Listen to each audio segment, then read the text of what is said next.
The night wrapped around him like a thick blanket as he lay in his foxhole, hidden among the darkened coconut trees of an island miles away from any semblance to home. The only sounds that filtered through were those whisper secrets carried by the sea breeze, and the distant call of cicadas echoing across Iwo Jima's volcanic landscape during what should have been a time for rest, but instead was punctuated with uneasy silence as he listened to his rifle at the ready. His breath fogged up in front of him when it had not done so before. This island air felt like another world entirely, a strange blend where humidity mingled freely and sulfur perfumed every step taken off beach, reminiscent yet distinct from tropical paradises. His eyes adjusted to the absolute blackness that lay beyond him, with only a sliver of moonlight piercing through gaps in foliage above his head, a stark contrast against Iwo Jima's ominous skyline painted by an unforgiving sun and cloaked under shadows for much longer than he had anticipated. The beach stretched out before him, a seemingly endless expanse of black sand that absorbed the faintest footprints with stubborn resolve to return them after just moments in time, like memories too fragile not even etched into volcanic ash could stand firm against forgetfulness. He would occasionally find himself tracing patterns along its surface, a habitual endeavor since he had landed on this unfamiliar shore months prior, but tonight it seemed like an exercise of futility as the line between past and present blurred with each tick-tock that mocked him from his watch. Tonight was different, though. In the distance, a faint echoing roar reverberated through Iwo's jagged landscape, a sound he had grown accustomed to, but tonight felt more sinister than usual, as if it bore with its deep growls an omen of something awry. That feeling intensified when movement caught his eye beyond the safety of earthen walls, in a rare moment where adrenaline coursed through veins like thick syrup. He strained to see what or who had stirred this night, or sudden intruder amidst their shared isolation on an island already heavy with unrest. He drew himself back into his foxhole as if the very notion of confrontation was a force too great for him alone.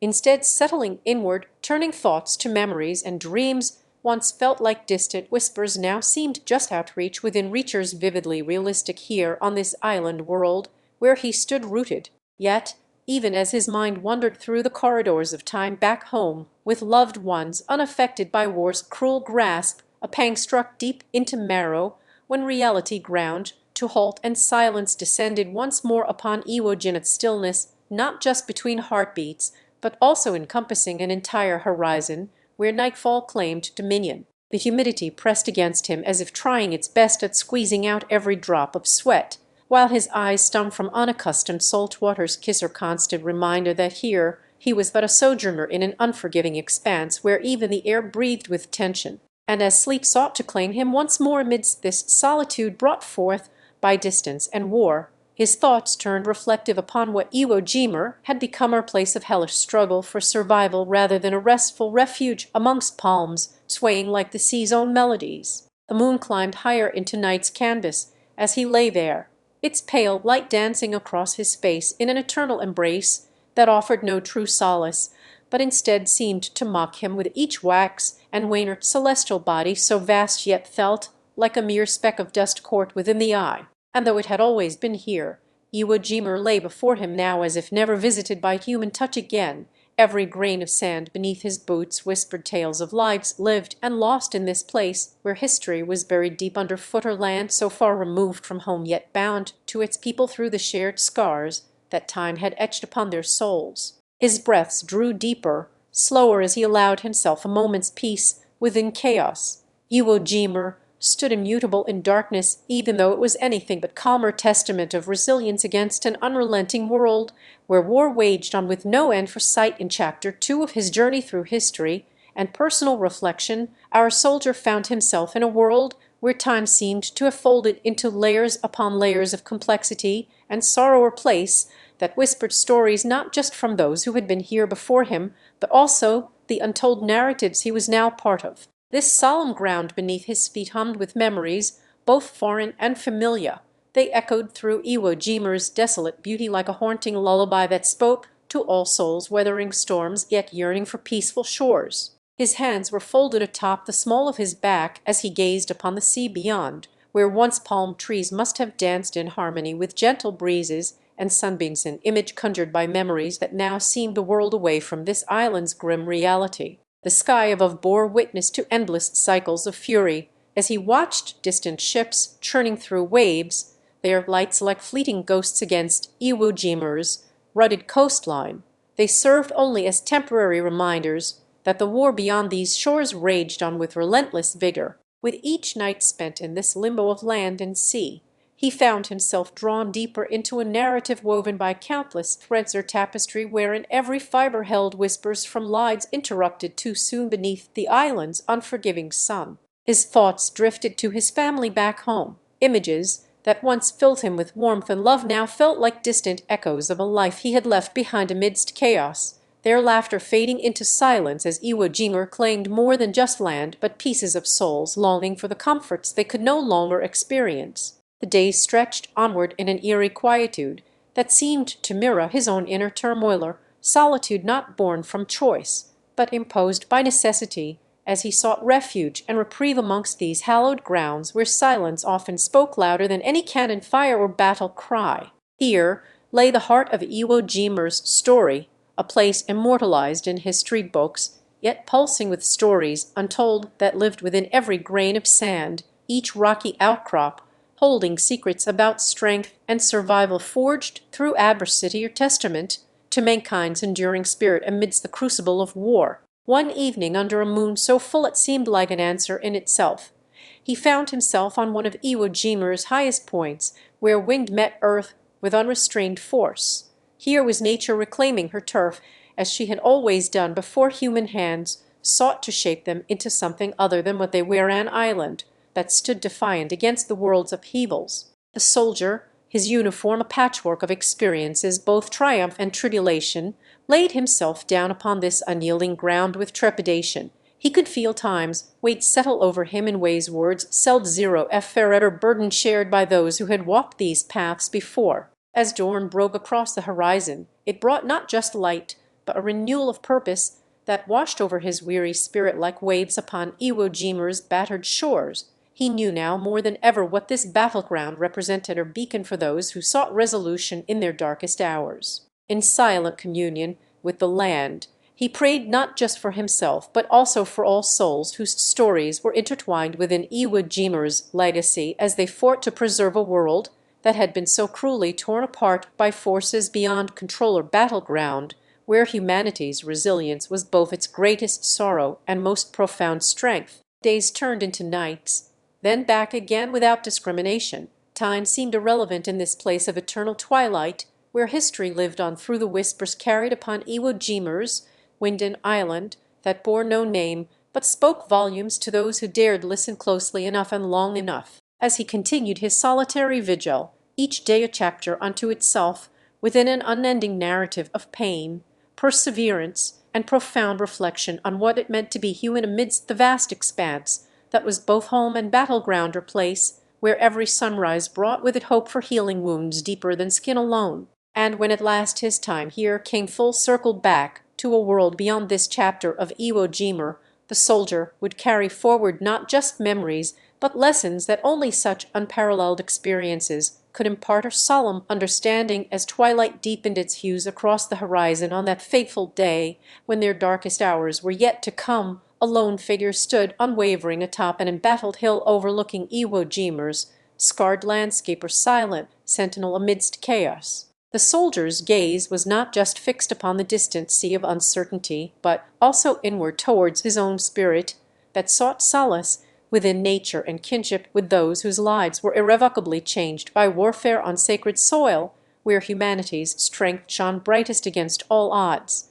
even as it mourned its fragility. For hours he remained a mobiler, living monument to the peace that had been torn from Iwo Jima's heart and scattered like so many fallen leaves among ruins of homes once lived in by those whose echoes still haunted his every breath through memories seared into his soul, refusing to be forgotten. In this hour, when shadows grew longer with each passing moment as if trying desperately to conceal the pain etched within them, he knelt down and offered a silent prayer not only for himself but also whispered names of those who had become one with Iwo Jima's spirit, or mistake of courage that refused silence. The wind carried his words across sandy dunes as if sharing secrets between old friends.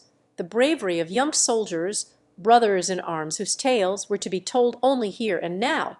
Their laughter before it all began when they had not yet understood what fate held for them or where home truly lay. He closed his eyes gently against the salt-laden breeze that tasted like a memory from another time, or sweetness overshadowed by grief, but still palpable to those who dared remember and mourn together, as one family bound not just by bloodline or shared history, but also by sacrifice. He remembered laughter turned into cries for help under Ness, when the sky opened up without warning, or storm of flesh raining down upon him like a tempestuous sea seeking to erode his resolve with its relentless ferocity, as bullets and shell fragments became an unwelcome rain, each one marking another soul lost in battle's unforgiving embrace. In that maelstrom within the skies above Iwo Jima's turf, where survival was a gamble against death, itself a roll of dice cast by forces beyond human control or comprehension, for which no prayers could sway fate to favor life over loss,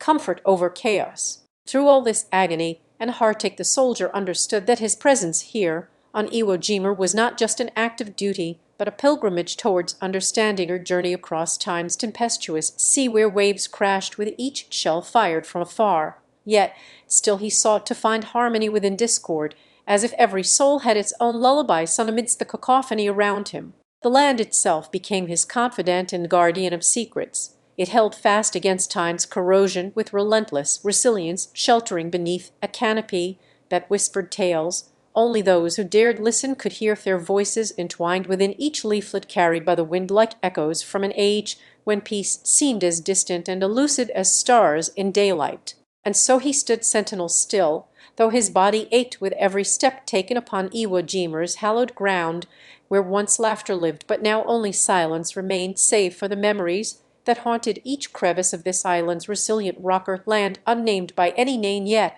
spoke volumes through scars and stories etched within its very essence. He could feel every heartbeat resonate with Iwo Jima, as if their rhythms were forever linked across space that separated them from loved ones back home, or the peaceful shores of a world beyond this chapter's in that connection, unbreakable despite oceans and continents standing between. As nightfall cloaked him in darkness save for an intermittent moonlight casting its silver glow upon his visage, he knew that when at last time to be here came full circle back into the world beyond this chapter of Iwo Jima's, Taylor returned not just as a soldier, but also bearing witness and guardianship over lessons taught by an island so profoundly wounded yet undeniably alive with spirit. The understanding he carried forth was one imprinted upon his very soul, where every sunrise brought hope for mending wounds that cut deeper than flesh or promise of renewal amidst remembrance, and the warmth of his uniform felt like a second skin as he settled into an old wooden chair at what remained of a local cafe, now silent except for whispers carried by winds that seemed to speak directly from Iwo Jima itself. The air here had the taste of salt and historian essence so strong it was almost tangible upon his tongue. Before him lay scattered papers containing names he would never forget: Private Yuichi Saito, Sergeant Kenji Takahashi, Corporal Takeshi Yamamoto, a story now folded into eternity's embrace on this sacred soil of Iwo Jima. As the sun dipped below the horizon and twilight claimed its domain, he closed his eyes for just long enough to replay their last moments, some peaceful under an indigo sky before being engulfed in chaos or vivid tapestry woven from threads of valor and sacrifice. In this momentary respite, where the past met present, a soft knock upon his table startled him back into reality as he opened one eye to find Ms. Haruper Tenarker, an old Iwo Jima native whose family had lost many members here during those fateful days in 1945.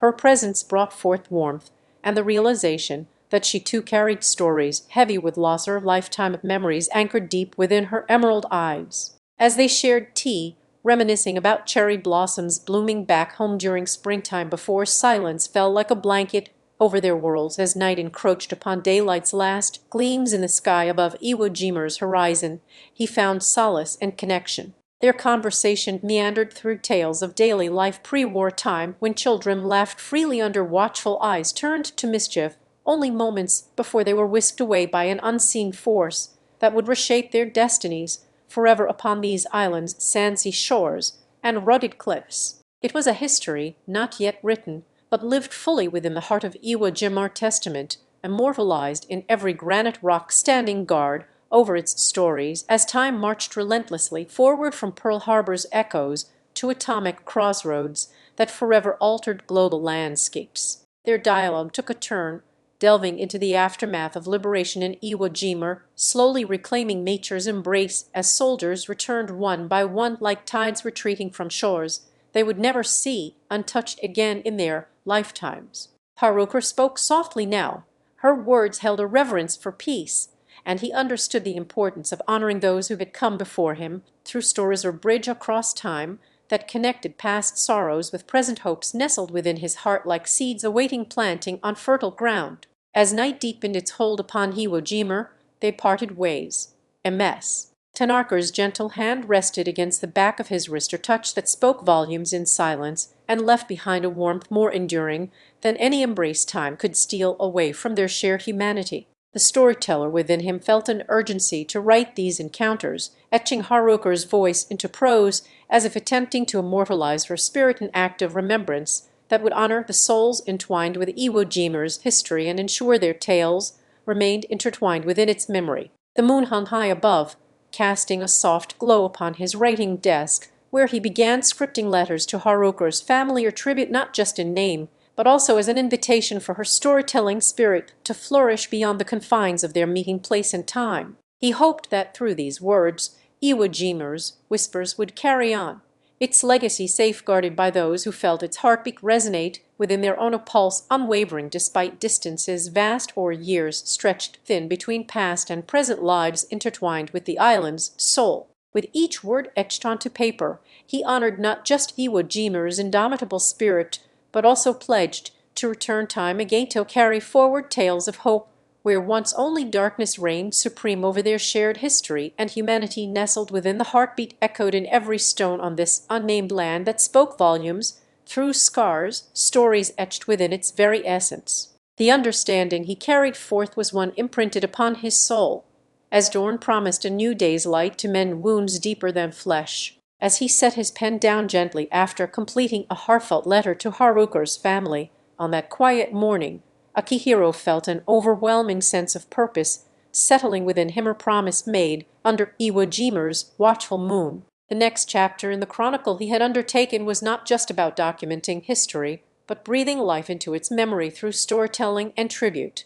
It would be a tale woven with threads from his own soul, dyed deep within colors of respect for those who stood valiantly upon that hallowed ground. The following day found Akihiro at the local library in Iwo Jima's main town, an aging structure standing resiliently against time and tides, much like its eponymous isle, with shelves filled to brim with books on every conceivable aspect of life, from cookbooks featuring traditional Okinawan dishes that carried the taste essence of home back onto Iwo Jima itself. Akihiro settled into a worn leather armchair by an open window overlooking rolling hills, where he imagined his beloved Haruka might have found solace on her own island, with its unique landscape and haunting echoes from the past, her place that had been both sanctuary and battlefield. The library was almost empty at this hour.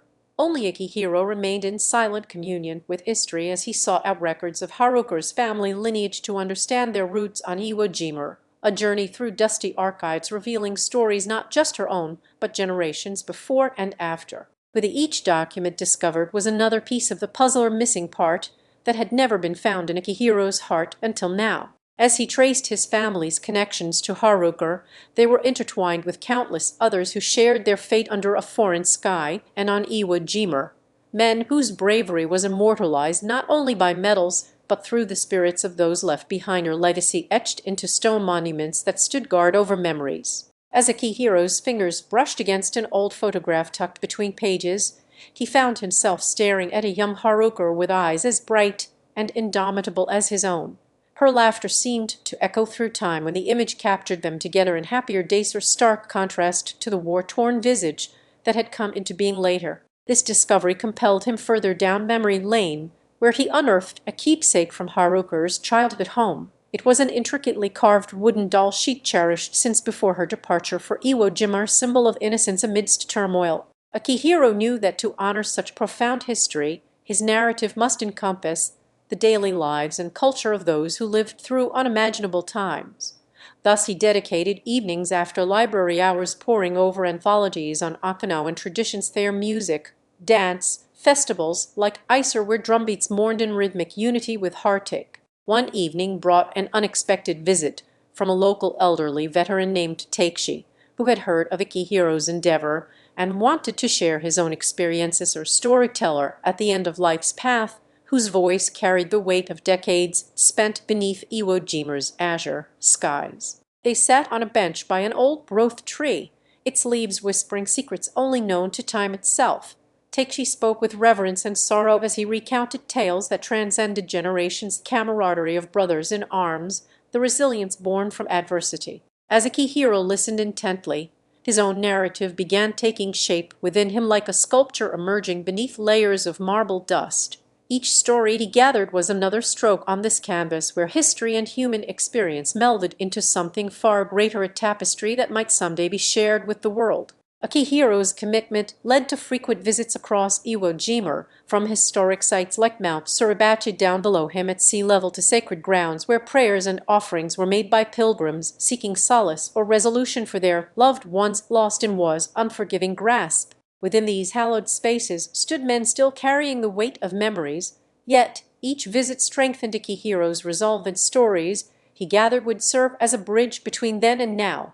They were to become his tribute, not as twilight descended upon Mount Suribachi and beyond. Akihiro's heart was heavy with both memories of valorous yesteryears and his role as an oral historian to a world that seemed increasingly disconnected from the past. The once awe-inspiring sight now whispered tales, soaked in saltwater tales, he yearned not only to record but share, breath by painstaking breath, with those willing listeners among whom his own kin lay entombed beneath earthen graves on distant shores of Okinawa. Each daybreak found Akihiro wandering the rugged terrain where soldiers had once marched in syncopated rhythms to drumbeats that still echoed within him, and as he walked along the path trodden by many like himself but now forgotten footfalls, his resolve hardened. This place was sacred ground. It held not just bones of men who fought valiantly for their homeland, but also a spirit so resilient no time could diminish its significance, a testament to human endurance and sacrifice that transcended beyond Akihiro's years,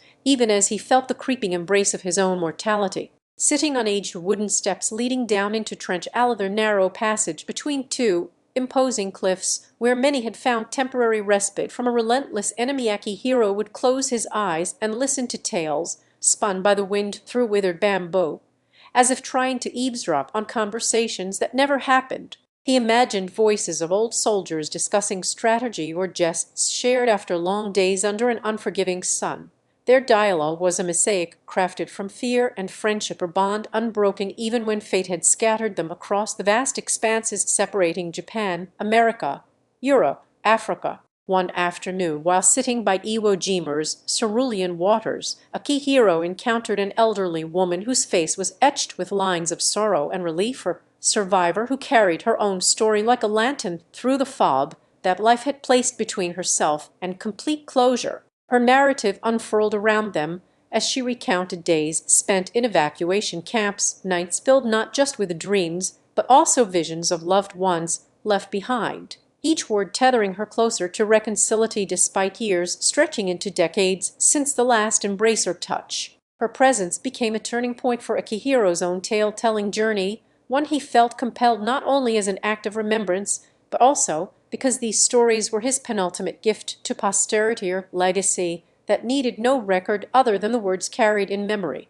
The woman shared with him how rituals on Iwo Jima had evolved. From offering prayers for fallen soldiers, they now sought solace and answers where once there was only silence broken by gunfire's roar. The stories of camaraderie within these sacred grounds were poignant. Men who would not let the gaps left in their ranks be filled with strangers from disparate lands, but instead chose to share meals, laughter, and tears alike.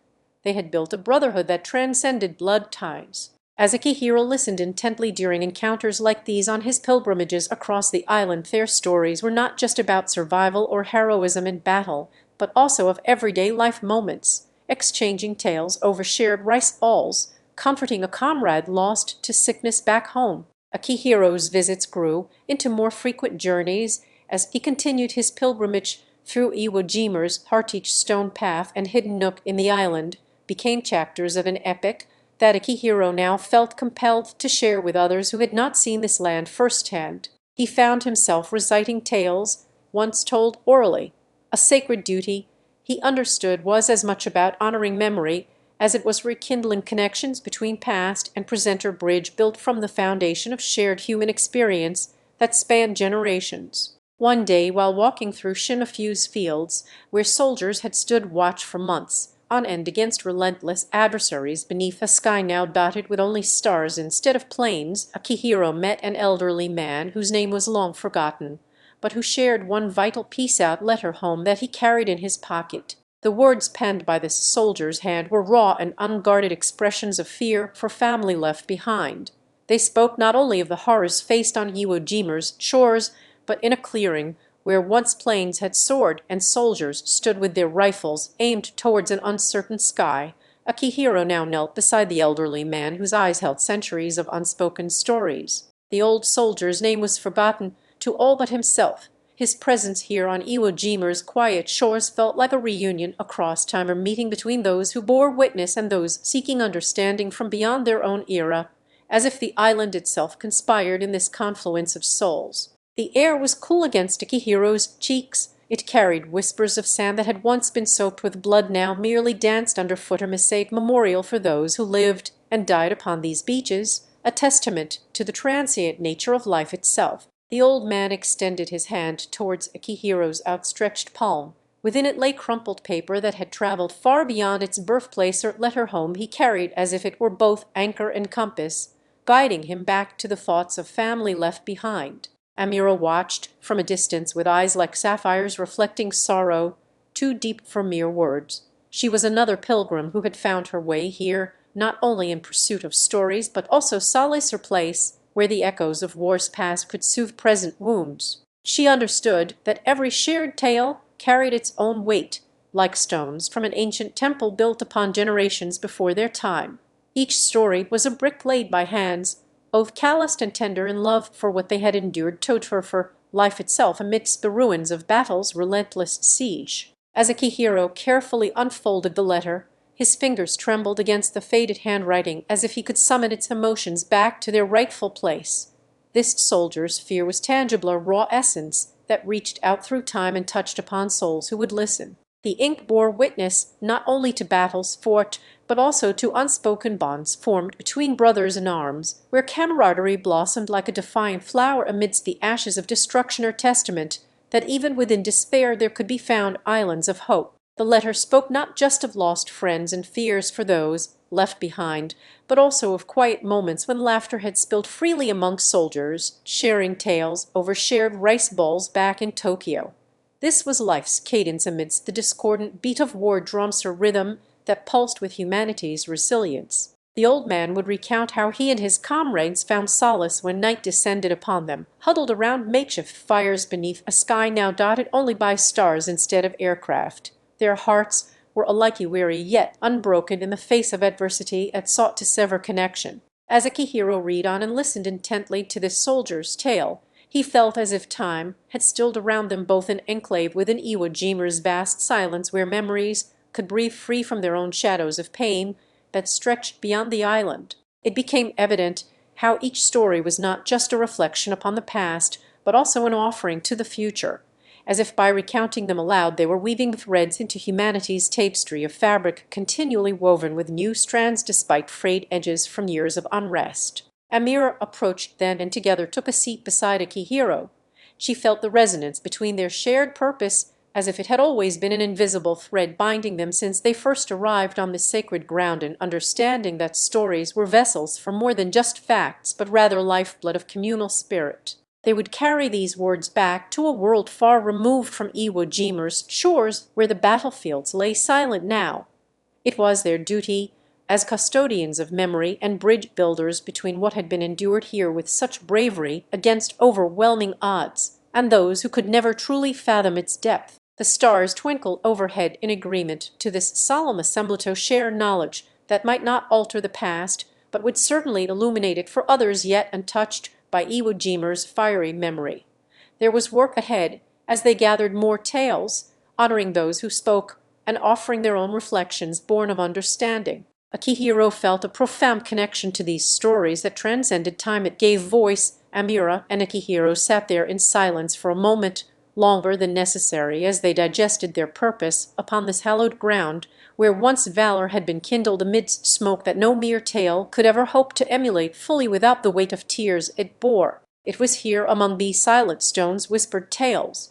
Amira began recounting one such story, a narrative as old as time itself, yet unique in its delivery through their voices, which seemed almost a sacred duty they had undertaken together under this moonlit sky and with stars that shimmered like the very souls of those who fought valiantly here. The tale was simple at first.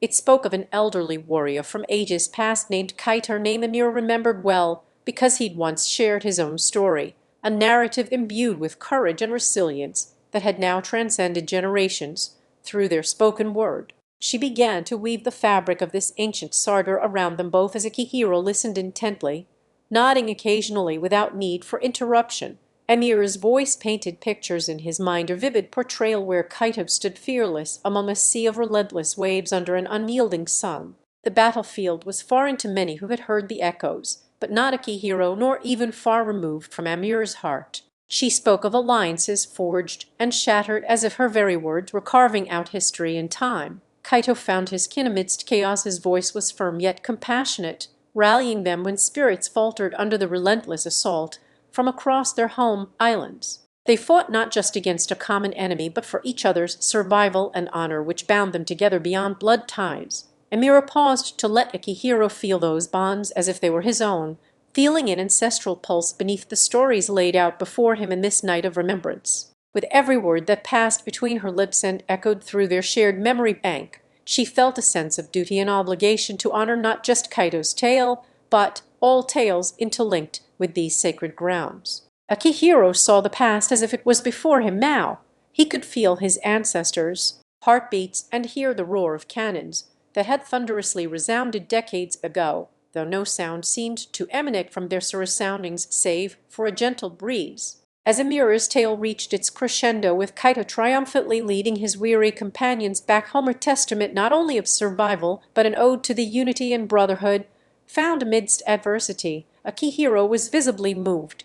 Their own reflections had now become part of this ever-growing tapestry that he could feel wrapping around him like a comforting cloak. In his heartwood hands were not just tools for carving wood, but the stories and lessons drawn from Iwo Jima's past, allowing them to be passed on through generations as they would continue this journey back home with purpose in their steps and narratives of heroism within their chests. The sky began its slow retreat beyond a silvered horizon. Akihiro knew it was time for the final chapter yet unwritten, but today's storytelling had imparted wisdom he intended to carry forward, a beacon for those who might one day find themselves wandering amidst these same stones. They rose together from their place of honor with a shared understanding that this night would serve as an everlasting tribute. Akihiro and Amira knew they were but mere threads in the grander weave, yet today's narrative had been spun by both, a story to be told when skies darken once more under Iwo Jima's watchful stars. And as their silhouettes merged with those of countless others who stood here for similar reasons that night long ago and would continue indefinitely into the future, Akihiro felt a profound connection to this sacred placer bond unbroken by time or distance. It was his heritage wrapped within tales told under twilight's embrace. As they retraced their steps back through fields that had borne witness for decades and into the quiet hum of returning home, Akihiro knew he carried more than mere stores, bore a legacy to share with those who might never have known what it meant to stand here or feel this connection between past, present, and future. Their journey was one step in an endless pilgrimage. Akihiro and Amira walked slowly through fields that had cradled history in their soil for decades, each step imprinting upon them a silent promise of continuity amid change. As they approached homes nestled under the protective branches of ancient trees, whispers to generations past, the air seemed thick with memories and quiet resolve. At Amira's modest abode, She greeted her father as if it was just yesterday when he returned from a long journey across oceans for his family's safety during times of unrest, their lineage tracing back to those very lands that had once been shared with the soldiers. Akihiro watched in thoughtful silence, understanding more than words could convey, as Emir's father spoke softly about her grandfather and great-grandfathers who were just like them now, sons of warriors turned guardians of peace. As night began to cloak the skyline with its velvety hues, Akihiro found himself drawn into stories told by elders in his own family tales that wove through generations and around this sacred isle where history sleeps within every stone and tree bough. Amir's great-grandmother had once stood on the same ground years ago, when she offered a silent prayer for those who fought there. Her hope was to see harmony restored, just as Akihiro hoped now, with his own dream of global peace echoing in their shared aspiration like ripples across time's pond. The next morning greeted them not only by sunlight piercing through the jungle canopy, but also under an expectant sky-clear, azure expanse that reminded Akihiro of his childhood visits to Iwo Jima with Emir's grandfather and father. It was on these fields where he had learned bravery wasn't just found in the battleground. It blossomed within acts like planting trees or standing silently for a nation united under one flag, respected by all who call this land home. Akihiro spent his afternoons wandering through museums and reading about Iwo Jima's history, a tapestry of struggle woven with threads as diverse as the stories told beneath that same sky. Tales of sorrowful goodbyes, poignant heroism, stoic endurance. The island itself felt like a living testament to human spirit. It was both sanctuary and lesson hall, where each stone bore silent witness to sacrifice made in love for one's kinner history that Akihiro yearned not just to read, but lived within his own storytelling soul. As days gave way into weeks on end of reflection, the two friends found themselves returning frequently, sometimes simply listening. They too became part of Iwo Jima's legacy as new threads in its rich weedy presence, a promise that this sacred ground was not merely for reverent eyes, but also those seeking to understand what it means truly. Akihiro often visited the small chapel, where he would sit with his back against an old tree and listen intently while Auntie Misato shared her family's story. Tales of loss intermingled seamlessly with expressions of gratitude for returning home for each other's company in this ongoing pilgrimage to remember. Their journey was not solitary, as they often found themselves amidst gatherings where veterans and their descendants shared meals or played traditional games that brought laughter across generations. Such moments were the essence of community or spirit, so potent it could touch even those like Akihiro, whose lineage traced back to a place not his own. Amidst tales spun from Iwo Jima's heartbeat, Amira and her father discussed ways their family's history might contribute towards understanding the island's deep-rooted significance in global affairs, or conversation that grew into plans for an exchange program with a school on the mainland to bridge worldly divides through shared humanity. In this way of living, Akihiro and Amira became guardians not just at home but also as ambassadors, where their steps across Iwo Jima's sacred fields were echoed in distant lands. They brought back stories that spanned from the ancient to modern struggles for peace, each story a petal on an eternal bloom of understanding, hopeful and resilient. As seasons rolled past one another like pages through their fingers, Akihiro noticed how his own narrative had grown richer with each visit. He became more than just visitor, but also scribe, documenting the living spirit. Amira had always felt a connection to Akihiro's stories, as if each one was an invisible thread weaving their lives together, binding them across time and oceans with its narrative strength. Now that summer approached once more, they found themselves in the familiar silence of Iwo Jima's sleepy beaches before dawn had even broken on another school year's end. As Akihiro set up their campsite near a cluster of banyan trees, a symbol now to them both of resilience and memory, he noticed with melancholy how the children played carefree among the dunes beneath sun-kissed skies. Their laughter rang clear despite the weighty history that loomed over Iwo Jima's expanse like an everlasting shadow, or perhaps because it had become their shared responsibility to remind others of its significance through peaceful engagement rather than haunting silence. It was on one such morning, as Akihiro watched the children chase after each other in a game that mimicked Iwo Jima's very own volleyball matches from years before, a sport once played by soldiers during their time there, that he realized it had been months since Amira started recording oral histories. He smiled at her, knowing well how she found solace and purpose in chronicling the tales of valorous souls who'd walked these sands not long ago.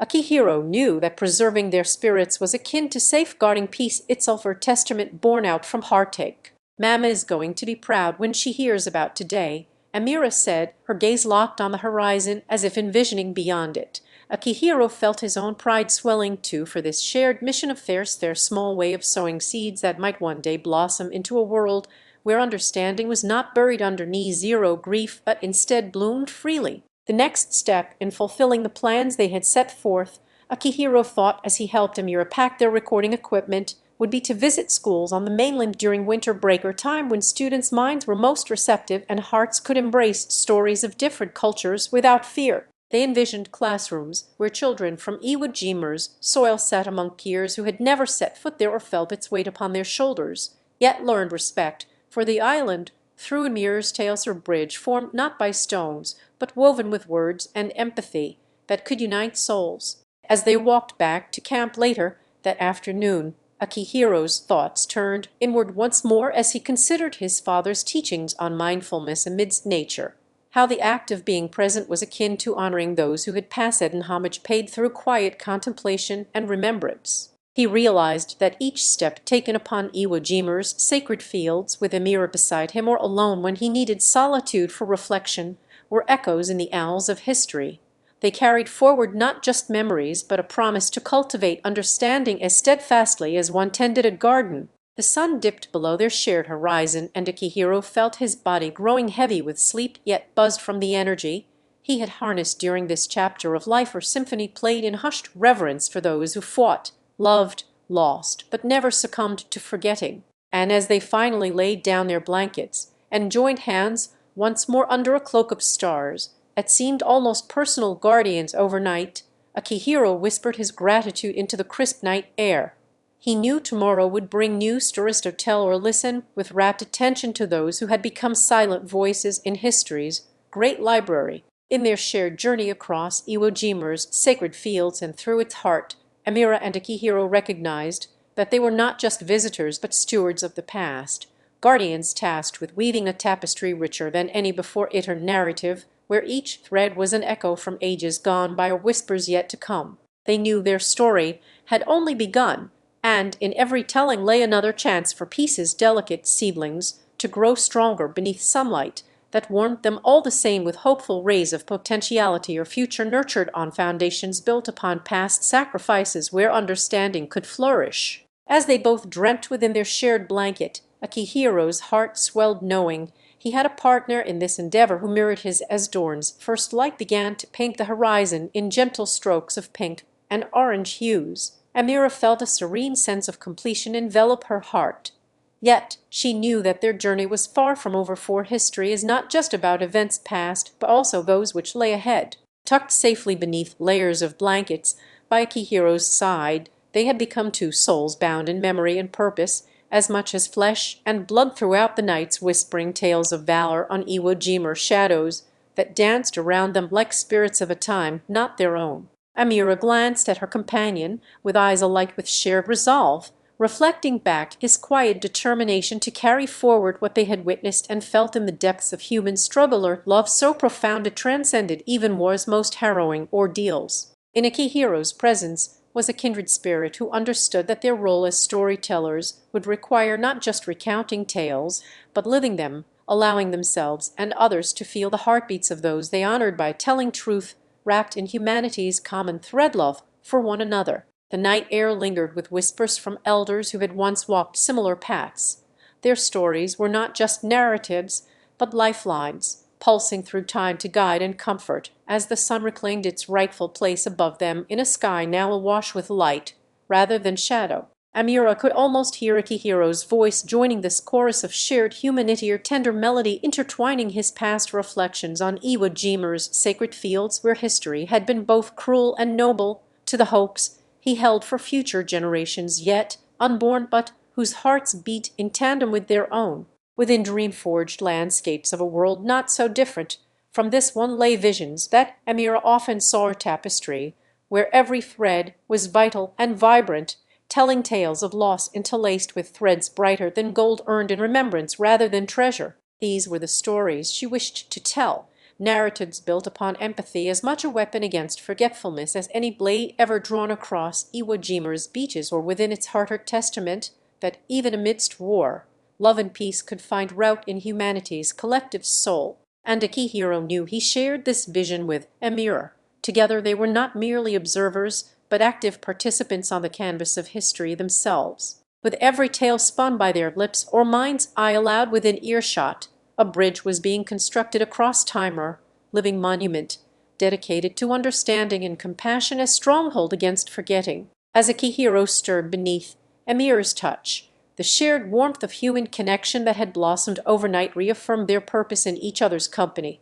He knew she saw not just a partner, but an extension of his own spirit, a mirror and window into lives lived by those who came before them. In her eyes was reflected both love for the present and reverence for history, as though Amira could see through time itself to touch upon souls that had once loved, fought, bled, or simply prayed amidst calamity's cruel embrace. Amira's fingers traced patterns in Akihiro's hair, a silent language of comfort and shared commitment as they both faced the approaching day with a resolve forged from nighttime reflections that had solidified their bond beyond mere companionship.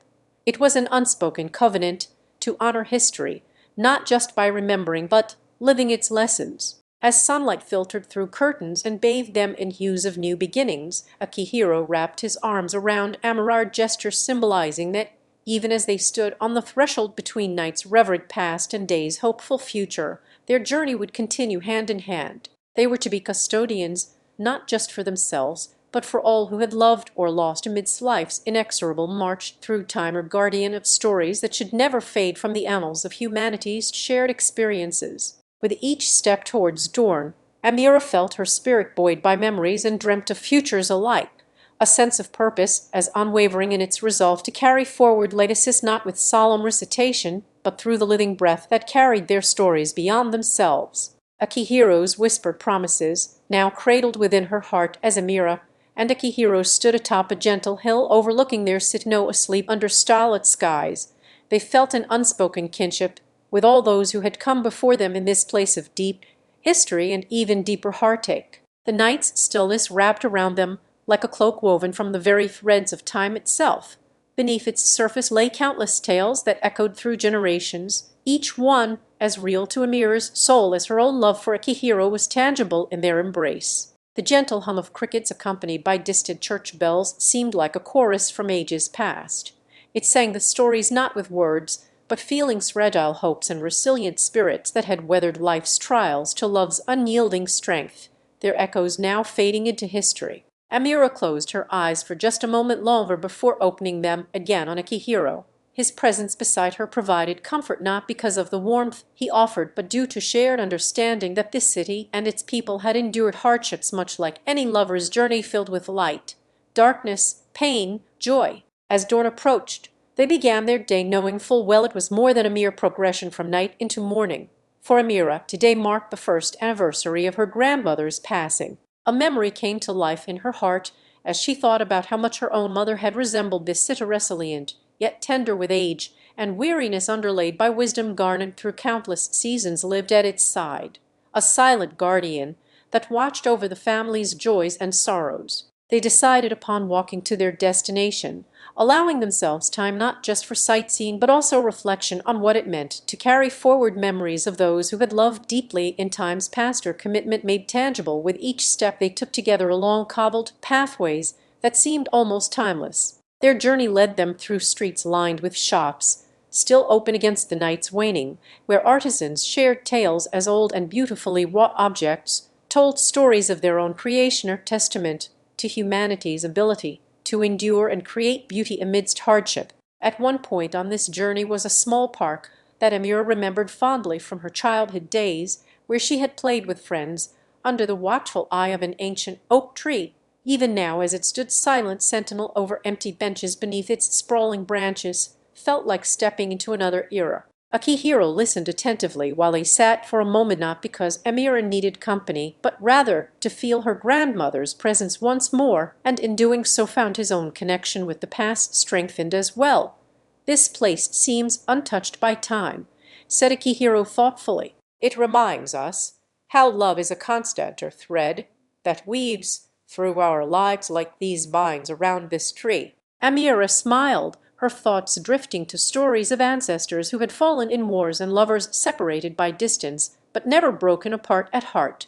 Their spirits seemed so near now on days such as today. The sun finally crept over the horizon with a soft golden glow that promised new begin zero NS, while honoring endings. Amira felt grateful for being able to share in this journey, not just through memories of loved ones lost, but also by creating her own path forward together with Akihiro. As they continued walking and talking about life's possibilities ahead without needing words, as the city's heartbeat became their companion, laughter filled spaces between them that seemed like a sacred promise to keep love alive in all its forms for themselves, each other, family ties severed by fate or tragedy. Their destination was an old museum nestled quietly within these very streets where once famous artists had found solace and inspiration during turbulent times. Emir thought about how this place stood as a testament to humanity's unbreakable spirit, how amidst darkness beauty could still bloom in defiance. As they explored the exhibits together,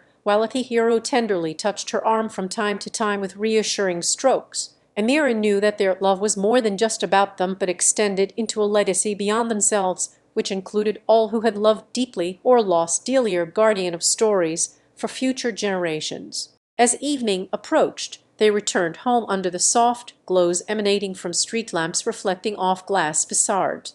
Amira felt her heart swell with gratitude as Amira and Akihiro delved deeper into their exploration of history encapsulated within those ancient walls.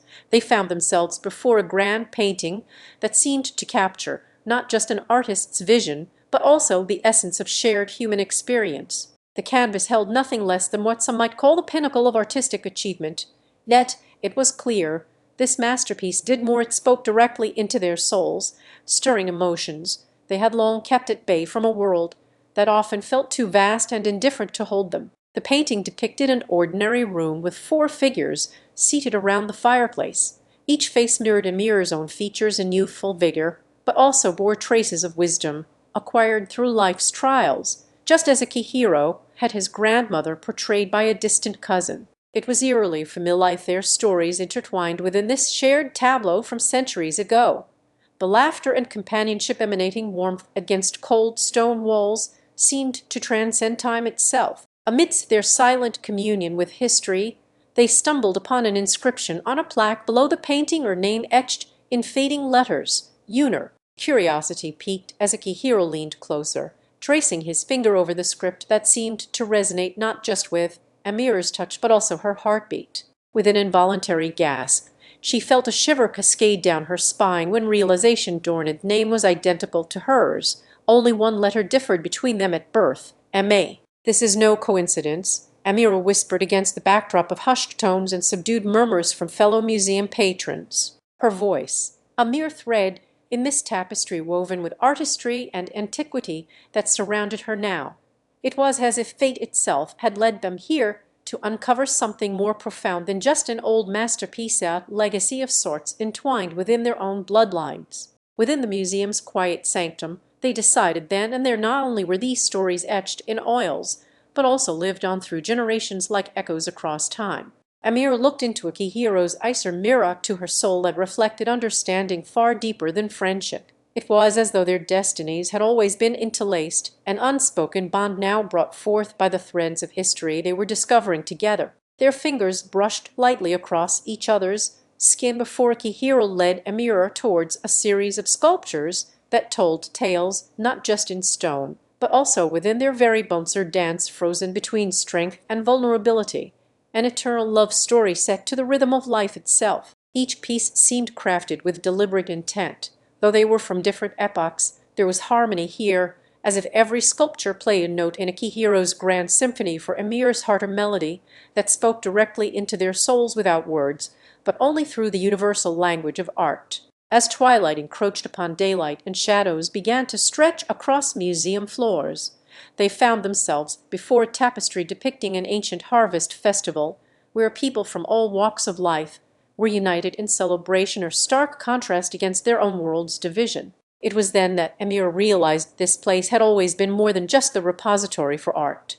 It served as her sanctuary, a haven to seek out and confront truth within herself, while sharing with Akihiro pieces of history she would never have sought alone, a reminder that even in times when humanity seemed most divided, there was still beauty to be found. Emir's heart ached as they reached the final room, where a collection of letters and personal belongings from individuals who had lived through war now lay like forgotten whispers on velvet cushions, or poignant testament to lives cut short by strife, yet also displaying resilience in their tales that fought not just with swords, but more so within the heart. Akihiro knelt beside her as they shared a moment of silence among these echoes from days when words were chosen carefully, for every sentence had weight and could be a weapon or balm alike. Here, love was both shielded in secrecy and worn proudly like armor upon one's chest. As the museum's closing hour approached with an unassuming finality that felt almost ceremonial to Amira, and Akihiro paused before amidst a hushed reverence that seemed to blanket every corner of the Eternal Archive's final chamber, Amira and Akihiro stood together in contemplation before an ancient wooden pedestal where letters were meticulously penned onto parchment. Each missive was accompanied by artifacts from the writer's life, or faded photograph here, a delicate brooch there, all encased within glass, as if to preserve their very essence against time's relentless march forward and humanity's recurrent follies of division. Amira traced her fingers along an etched initial that seemed almost heart-shaped in the dim light, before she read a letter, its words heavy with longing, penned during times when countries were at war, lovers' plea for peace and unity across unyielding borders. As Akihiro's eyes softened on her face illuminated by candlelight as they absorbed the somber history unfolded before them, he too found himself lost in a narrative of love that refused to bow down even when faced with impenetrable walls and ceaseless conflict, or testament not just to enduring spirits, but also unwavering hearts. They continued through this intimate gallery, where every artifact told stories steeped in both despair and hope, interwoven delicately as threads of a complex tapestry that depicted the human condition across ages, rife with turmoil yet resplendent with acts of compassion and solidarity. Amira paused before an aged journal whose pages revealed entries penned by someone who had witnessed history's darkest hours firsthand, their handwriting a dance between shadows and light as they chronicled events that transpired in the wake of despair.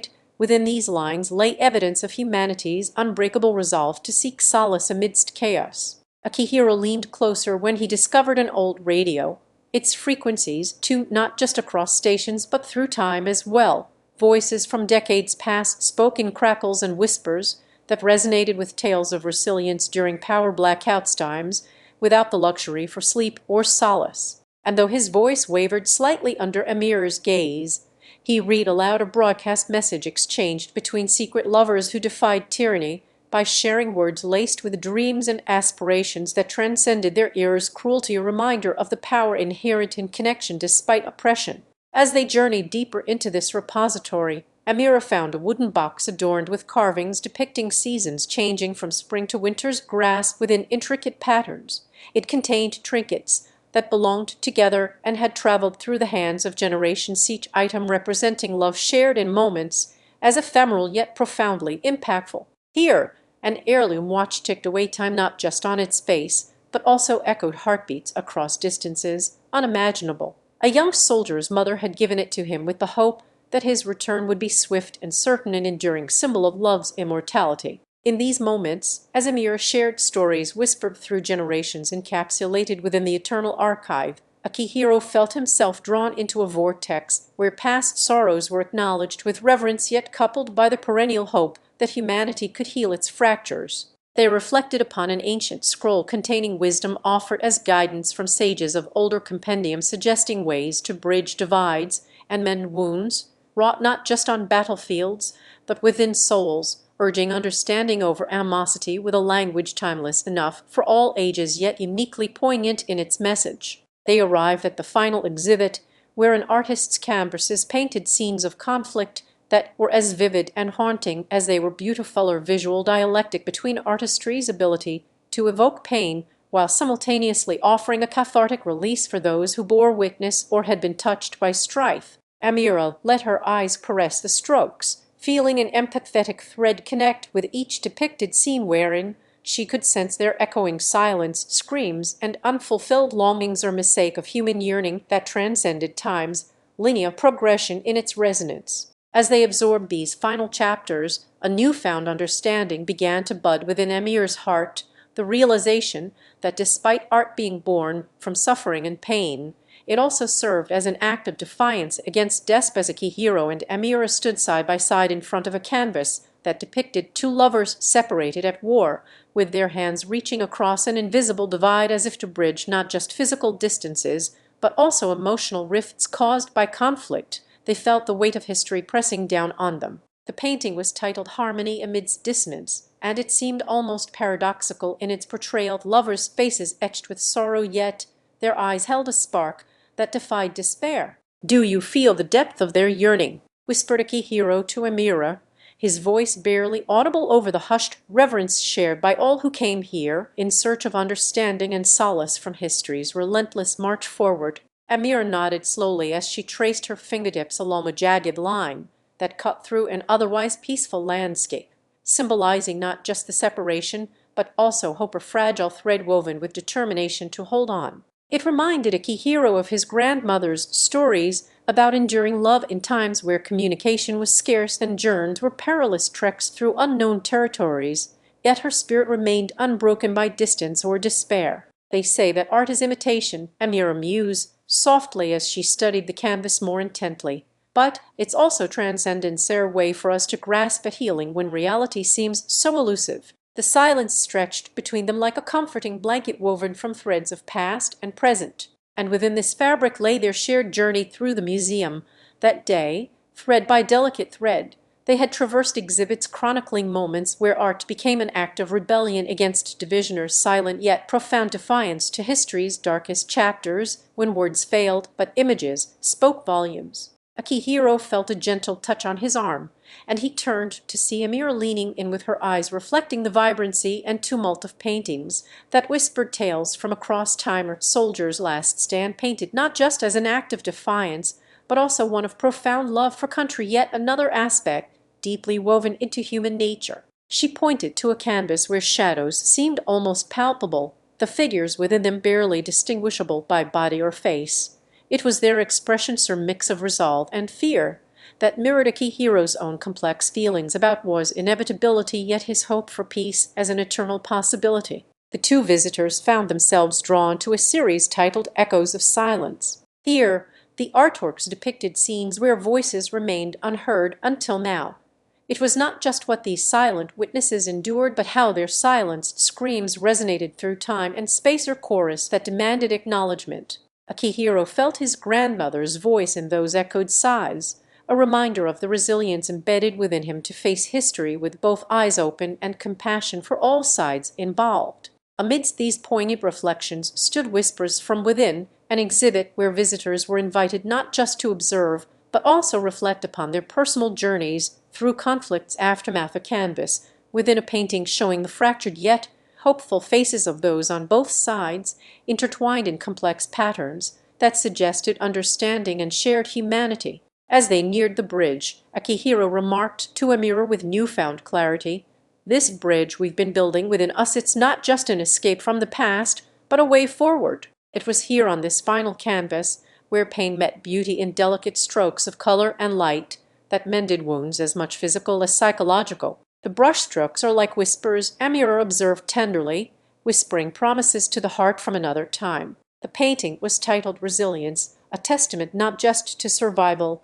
but also to strength drawn from shared human experiences that transcended war's divisive grasp. Their eyes then met on an abstract piece where colors seemed torn asunder, only for them to dance together in unexpected harmony, or visual representation of chaos giving way to the beauty found within reconciliation and mutual understanding amongst once opposing factions. Amira's hand trembled slightly as she traced a swirl that merged red with blue without losing its distinct identity, an allegory for unity in diversity even when Amira glanced back at Akihiro one last time before stepping onto the bridge they had painted together, a masterpiece of reconciliation and hope that hung in their shared studio space or sanctum once marked by the turbulent hues of war. It stood as silent testimony to all who crossed it could achieve understanding beyond mere words, an unspoken pact between hearts grown weary yet wiser from strife. The bridge was not just a path, but also served as Akihiro's meditation space, his solace, where the cacophonous echoes of conflict seemed to dissipate into gentle murmurs only he could hear, a soundtrack for reflection that carried him across memories and towards acceptance. As they crossed this bridge together one afternoon, Akihiro spoke softly yet with purposeful clarity in his voice. "This is our legacy. It's more than a physical structure, or even the art we create. It embodies what war cannot touch." Amir knew that despite their shared journey through darkness toward light, this bridge represented an uncrossable threshold for many still bound by old grievances. The sun had begun to descend when they reached Gather Hearts, a mural depicting the community of refugees and locals whose fates were forever intertwined, a delicate dance around shared tables under starlit skies, each face alight with stories that spanned generations. As Emir traced her fingers over brushstrokes filled with laughter lines on wrinkled cheeks, she felt a thread of warmth weave its way through the canvas's cool history. The murals stood as silent guardians to tales where sorrow and joy had danced hand in hand, a reminder that even amid loss, there is room for love within despair's embrace. Akihiro pointed towards an old oak tree painted at one corner of the scene, its roots sprawling like ancient veins beneath a community garden they planned to create together as their next artistic venture, a place where seeds sown in fertile soil could blossom into something beautiful and life-affirming. In Gathered Hearts, Amira found her resolve strengthened, recognizing that the shared human spirit was a resilient one. It grew not just from surviving, but also thriving through solidarity, embrace her living bridge across divides once insurmountable. Amira and Akihiro then approached Reconciliation, an abstract mural where chaos had been tamed into order, colors clashed in vibrant harmony before finding their balance within a spiral of unity, a visual echo to the day's revelations about life's intrinsic ability to heal and bring together. Here they stood amidst blues intermingling with reds without losing distinction or strengthening each other, as if acknowledging that in diversity there is not just acceptance, but also a celebration of individual essence within the whole world, where differences are seen through lenses polished by empathy and respect. Their journey across resilience led them to an undercurrent of calm, as Amira watched Akihiro pause before unity's embrace, a serene landscape with intertwining paths leading out from the shared center, a metaphorical depiction where every road taken was one toward healing and understanding. They had both seen themselves reflected in these strokes of hope, realizing that to walk together on this path meant sharing not just artistic visions but also a future unmarred by animosity's shadow. As night began its approach with stars soon to twinkle above them, Amira and Akihiro sat down before reflections, an introspective peace, where mirrored waters reflected the sky's changing hue, or surface that whispered of inner peace found through external tranquility. It was as if they could hear a serene voice echoing softly, "Here lies not just water, but also wisdom for those who seek to gaze beyond mere reflections." In reflection, Amira and Akihiro discovered their own shared journeys mirrored in the canvas, or medley of personal histories that told tales of loss transforming into lessons learned. They were reminders, through each brushstroke's gentle touch on this watery plain, to look within as much for solace and strength found not just outside themselves, but also deep inside their shared souls, where peace resided in quiet corners often forgotten amidst chaos. The journey across resilience, the studio around them, was alive in the soft hum of creativity. Canvases stood like silent sentinels guarded by easels, while brushes lay asleep beside pigments dreaming vibrant tales, yet untold on blank surfaces. The air smelled faintly of turpentine and linseed oil or perfume that spoke to their late-night forays into painting's embrace whenever the world outside seemed too loud, too demanding. Amira gently closed her eyes as Akihiro recounted how reflections, once just a name he whispered in passing conversation during these quiet hours, had become something far more profounder, symbol of their journey towards mutual understanding and acceptance amidst the ruins left by conflict. They spoke not only about art, but also shared stories that wove laughter into threads, binding them closer to each other's hearts than any brush could paint upon canvas ever did alone in his studio or her home across town. As Amira listened, she felt an unfamiliar warmth bloom within. Akihiro's words were a balm that mended invisible wounds inflicted by years of miscommunication and fear. She imagined their reflections not as strangers in the glass, but rather companions on this journey they had begun to traverse toward Throne, where each shared experience, every tearful breakthrough or tender smile was part of a larger tapestry that chronicled growth from adversaries to confidants and friends. The night deepened its embrace around them as stars flickered like watchful eyes in the firmament above. They often looked upwards together, finding solace under this universal canopy where secrets were safe between shared breaths of air. And tonight was no exception. Akihiro's fingers traced a constellation on Amir's back as he spoke softly about his childhood memories, the one that had taught him resilience amidst turmoil and loss.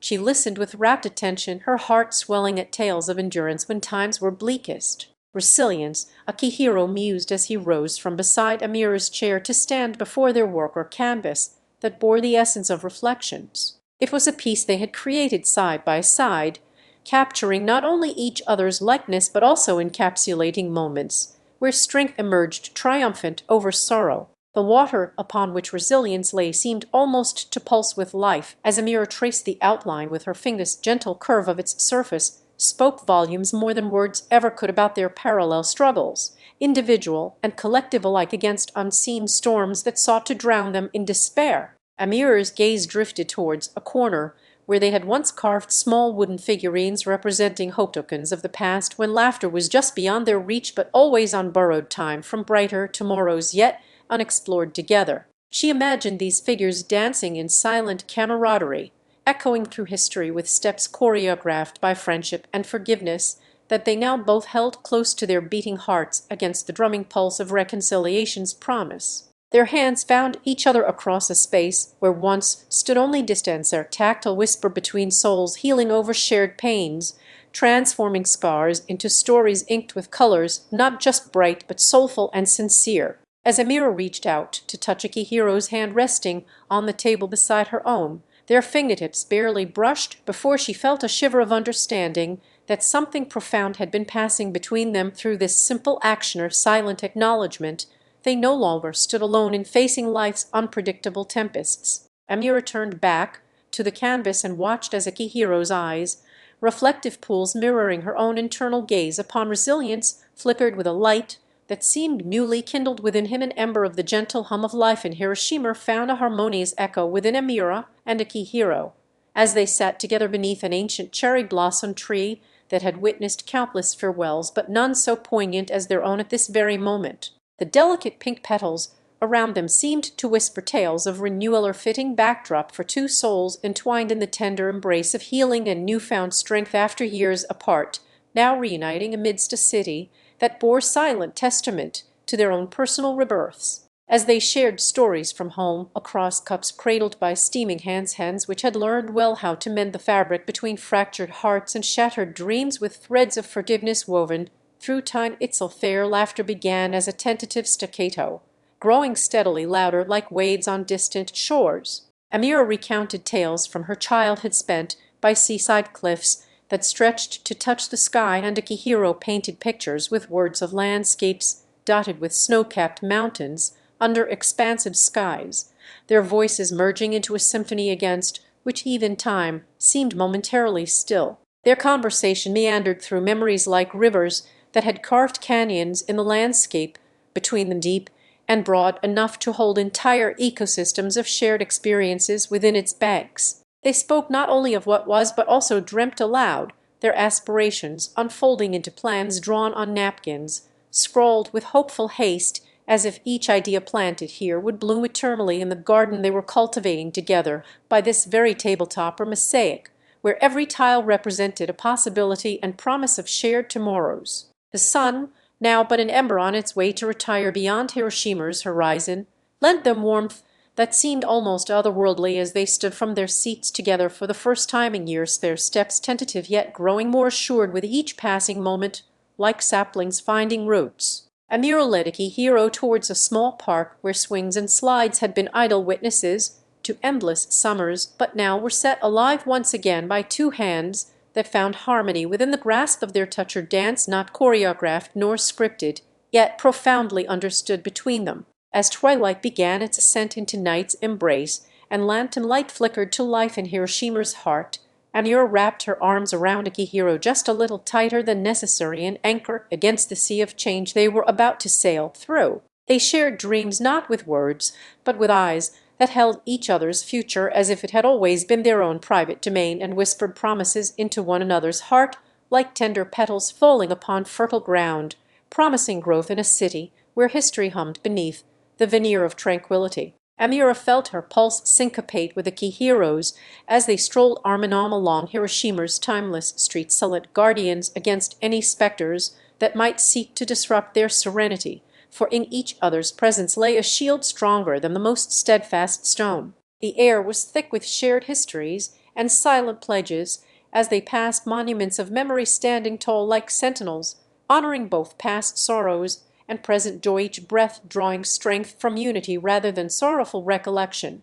forging ahead on paths intertwined by destiny's hand. Their journey through Hiroshima's embrace ended not with farewell, but at the edge of a quiet bay where water lapped gently against boats that seemed like vessels carrying them into uncharted waters, forging new beginnings on waves they had sailed together before, yet never quite knowing what lay beyond. Here was Amira and Akihiro's haven.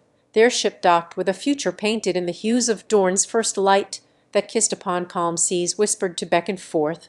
Untold stories her horizon where endings blurred into beginnings as they stood hand in hand ready for whatever tomorrow had woven within its tapestry. The night held them close with a promise of shared adventures yet undiscovered, and the knowledge that their love was not merely surviving but thriving or beacon in Hiroshima's heart as they looked ahead, stepping into an unwritten chapter where every summer as dawn crept over Hiroshima with its tender glow of rose and gold.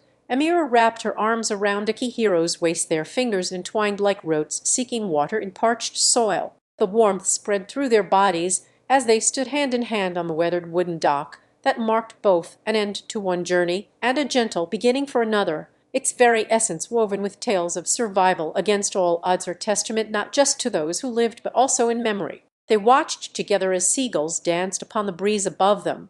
Their feathered forms were like silent spectators from a distant past, witnessing this moment where Amira and Akihiro found themselves at life's crossroads, once more her by sea to heal old wounds, but also to discover new horizons. The bay before them seemed alive with the promise of adventure as it caressed their boat into harbor, a shared safekeeping where whispers from history hummed like distant echoes in water, each ripple carrying stories, untold yet deeply felt beneath their skin. Amira's gaze met Akihiro's with love that had become her compass, and his anchor a bond stronger than any stone or time-worn relic within the city of Hiroshima, a silent pact to never again allow fear nor doubt to fracture their harmony. They knew this journey was no longer about what they left behind, but rather where it led them together in an embrace as deep and wide as the ocean, itself her canvas yet untouched by fate's brush. For Amira, who often found solace in painting scenes of a life not lived under shadow's veil,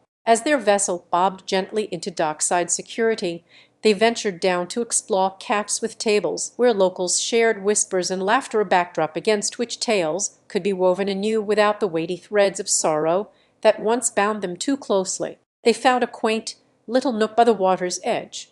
Amira ordered their first cup together since time seemed to stand still in this city, while Akihiro traced patterns on smooth stones along the shoreline, a gesture not unlike how he had learned from her mother's gentle hands. The couple wandered through narrow alleyways and wide boulevards lined with cherry blossoms that sighed underfoot in a tender pink bloom, their petals like soft echoes of Hiroshima's resilient spirit, or place where history's heart beat strongest. It was here they stumbled upon an artist named Takeshi, who shared stories woven from the very threads that had once sought to unravel Amira and Akihiro, tales painted on canvas with colors drawn not just from nature, but also human spirit's indomitable will, or mural depicting a city rising like phoenix feathers against ashen sky. Takeshi's stories led them through streets where young lovers still whispered sweet vows beneath cherry blossoms, and old hearts remembered in quiet nods or knowing smiles that pass between kindred spirits are testament to time's cyclical dance around continuity of hope.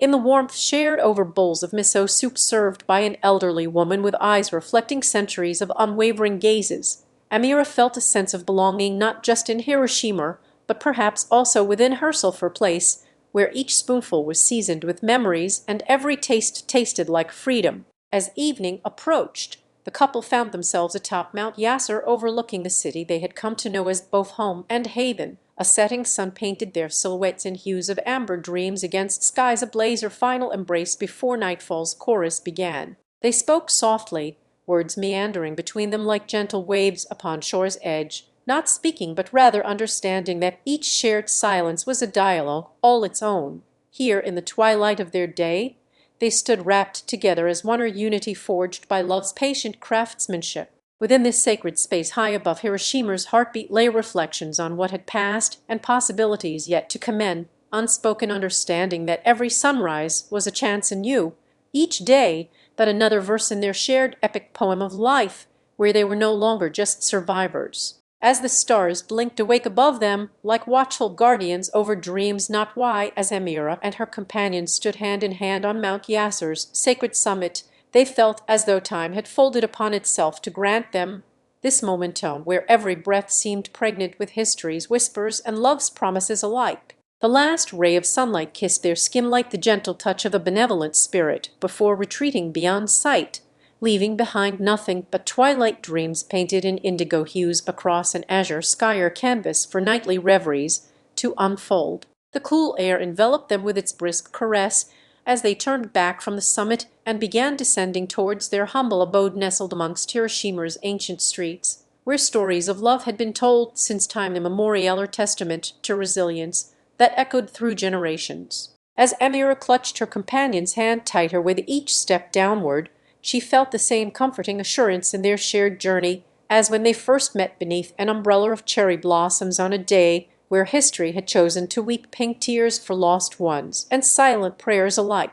On this evening walk through lantern-lit pathways, memories unfurled like origami cranes taking flight, within their minds delicate yet strong reminders of the strength found in fragility that defined Hiroshima's spirit after all it had endured. They paused to listen as an old man recounted tales by a flickering fire, his voice weaving through time like threads binding past and present together. Amira felt each word resonate within her heartstrings with the force of shared humanity's chorus, or symphony for those who had lost much but could still find comfort in remembrance. As they wandered into a modest tea-house that seemed to hold its breath, waiting patiently upon memories as tender and aged barley soaked within porcelain cups warmed by hands long accustomed to nurturing spirits bruised yet unbroken, he joined others who carried themselves with dignity born of survival's relentless forge. Here in the haven, where conversations were sparse but meaningful exchanges transpired between souls entwined not just by love's embrace,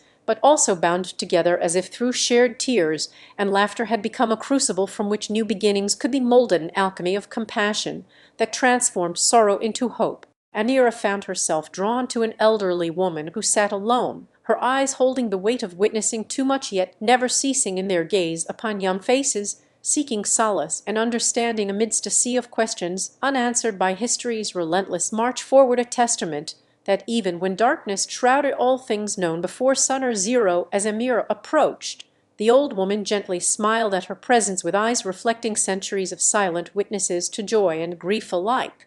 It was as if she sensed a kinship born from life's capricious journey, or shared understanding that love endures even when worldly storms rage fiercest. In this moment, Amira realized her own eyes mirrored the same depth of empathy and unwavering gaze upon humanity, as if she too had watched epochs unfold from within Hiroshima's heartbeater city, where each stone whispered tales, long silenced by pain yet vibrating with strength born anew. The old woman beckoned Amira to sit beside her, inviting conversation without expectation of language, as nonverbal cues and shared smiles bridged any gaps that might exist between them. In this simple act lay the profound truth that love transcends all barriers when it flows with intention.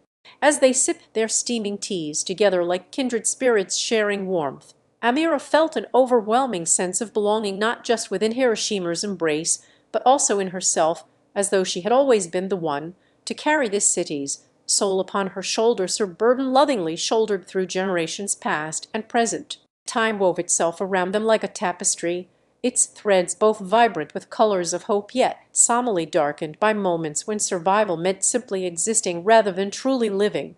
It was here, where Amira understood that life's essence often resided not in the grand acts we perform, but within every small gesture infused with love and intention, or testament to humanity's unyielding spirit forged through shared suffering. As she looked upon her companion, it wasn't just about surviving here, it seemed to Amira. It had become living, breathing through their shared experiences and mutual support against a backdrop where each day could bring the promise or peril inherent within human history. With Hiroshima still fresh in her mind, as she traced patterns on porcelain with delicate fingers, a reminder of strength born anew from pain, Amira realized that it was these simple gestures infused with love and intention which carried life's essence forward through the ages, like ripples across time's vast ocean. Today had begun much as any other, but ended differently because this morning held their final cup of tea, for a ceremony not just for ending, but also a closing chapter filled with cherished memories and lessons learned. It was in these last sips that she acknowledged the profound truth they both carried within them. Love could indeed transcend any barrier when it flowed freely without expectation or judgment from either party. Yukiko's eyes, framed by wisps of white hair and crow's feet etched with time itself, seemed to Amira like windows into a soul that had seen decades come full circle within Hiroshima's heartbeat, city, where the echoes of history whispered through every alleyway stone. In their eyes met stories, untold but felt deeply nonetheless. In her friend's presence, Amira carried not just a sense of belonging to this place with its vibrant colors and somber shades intertwined within time's fabric, but also an understanding that she had been shouldering the city's soul upon her shoulders for as long as memory could recall. They watched together through half-closed lids how life unfolded before them in Hiroshima, children chasing their dreams with laughter echoing off temple walls, old men sharing stories beneath cherry blossoms that fell like silent applause upon the city's shoulders, her place where modernity intersected seamlessly with tradition. The aroma of tatami mats and incense filled Yukiko's small home as they sat nestled within it, surrounded by heirlooms passed down through generations. Amira felt an overwhelming sense that she was not just partaking in life here, but also the custodian of history. "I think about my grandparents," Yukiko began gently without looking away from her hands cradling a teacup, "and how they must have lived through times I can hardly fathom, times when words were not enough to heal wounds or mend broken hearts." She paused as Amira's gaze followed hers.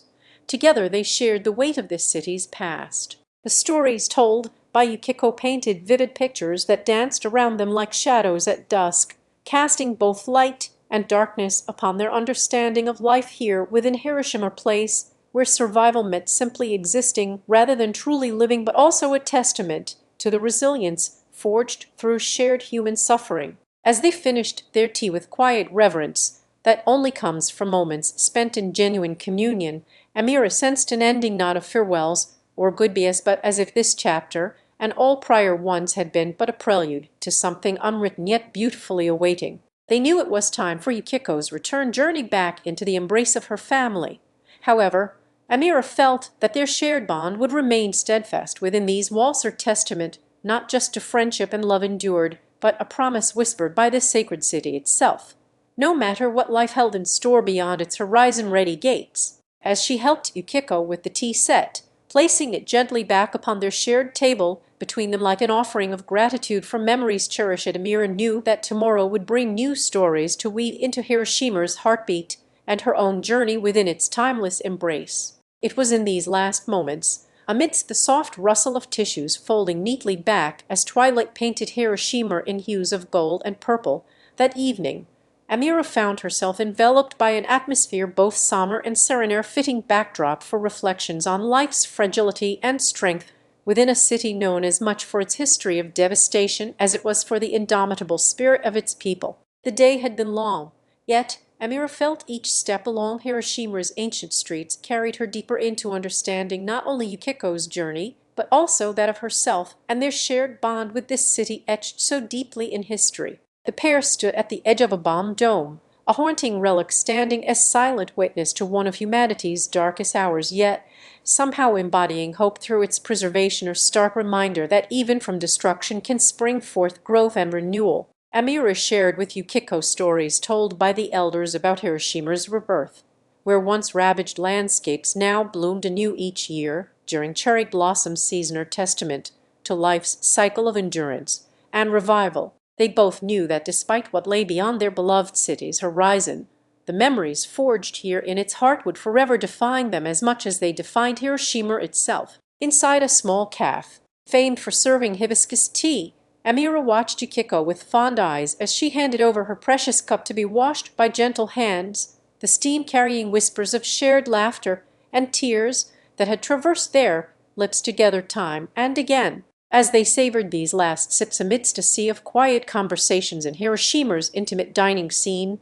Yukiko mused about her family's traditions back home, their food, the way they celebrated festivals with such joyous abandon despite hardships. Amira listened and smiled. The cafe was a place where stories were often exchanged as easily as words on plates of sushi or bowls filled to the brim with piping hot ramen. Here, in this cozy nook tucked away from bustling streets, that still echoed resilience and camaraderie alike among its patrons, Yukiko shared tales she had never told before, tales of her childhood home where the sea whispered secrets to children who understood silence more than speech. Amira felt a tender pride swell within as they recounted days spent by Hiroshima's riverbanks watching sunsets melt into waves that lapped rhythmically against their feet, her childhood innocence now tinged with the knowledge of life's unpredictable nature. As Yukiko spoke, Amira visualized a place where time flowed as freely and softly as those very waters they once played in, where love was not bound by language or borders, but simply existed between souls meant to meet.